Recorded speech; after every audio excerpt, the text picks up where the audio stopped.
Ну а теперь к новостям культуры. В Уфе продолжается республиканский театральный фестиваль «Артылыш-фест». В программе представлены спектакли, созданные в 2021 году ведущими театральными коллективами. Это Национальный молодежный театр имени Мустая Карима, театр кукол, Стерлитамакский и Туймазинский драматические театры и другие. Своими впечатлениями от произошедшего накануне делится наша коллега, журналист Айгуль Усманова. Настя, Настя, подари мне счастье. Весело по-доброму потрунивает над воспитательницей детского садика местный дворник дядя Ваня, всегда готовый чем-то подсобить, а главное, вызвавшийся помочь ей в сооружении ледяной горки, почти сакрального действа в преддверии архиважнейшего для начальства события – новогоднего утренника. Да, казалось бы, все готовы помочь героине, но получается как-то не по адресу.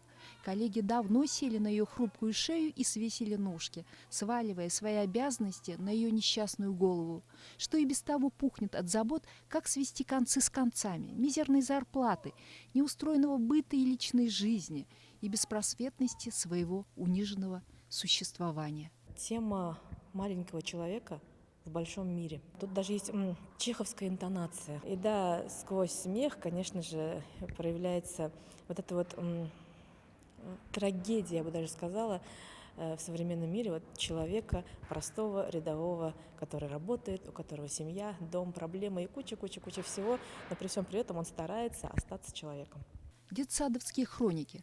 Как-то так определен автором Алексеем Жидковским жанр повествования, что взяли постановщики спектакля на вооружение.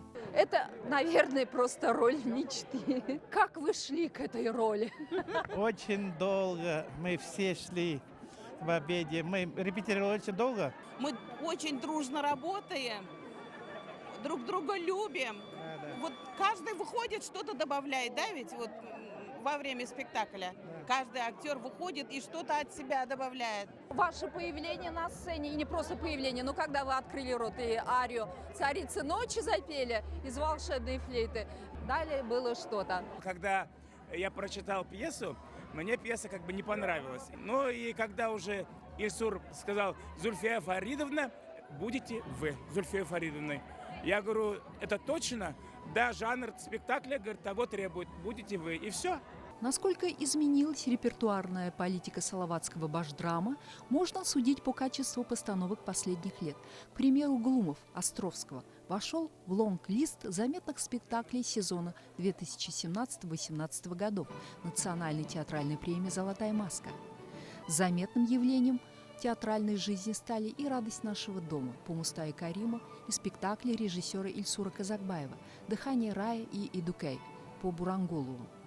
2020 год запомнился радостным мгновением жизни по Нугману Мусину в постановке Лианы Нигматуллиной. А насколько счастливой окажется судьба Гаргалак, горки. Новинки нынешнего сезона в очередном режиссерском решении Ильсура Казакбаева спектакля, представлено в фестивальной программе «Артылыша», судить пока рано. Но до зрительских сердец бедная Настя из Салавата, похоже, достучалась. Вот что творится за кулисье. Это после спектакля Салаватского драматического театра.